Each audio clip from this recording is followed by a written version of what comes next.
पुणे जिल्ह्यात मुलींच्या जन्माचं प्रमाण सातत्यानं घटत असल्याची चिंताजनक बाब समोर आली आहे। गर्भलिंग निदान आणि बेकायदेशीर गर्भपाताच्या प्रकरणातील आरोपींवर संघटित गुन्हेगारी विरोधात कायद्याअंतर्गत कारवाई करण्याची गरज असल्याचं मत शिवसेना नेत्या आणि आमदार डॉक्टर नीलम गोऱ्हे यांनी व्यक्त केलं।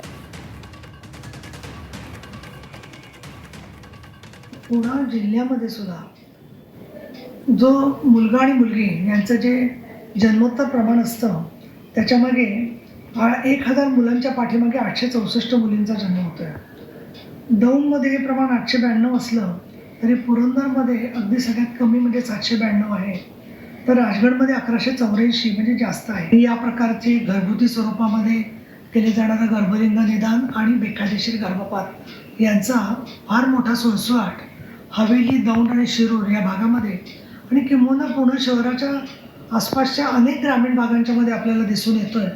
आणि या पार्श्वभूमीवर आरोग्य विभाग आणि पोलीस यांनी याच्या प्रलंबित केसेसना वेग देण्यासाठी प्रयत्न करायला हवा।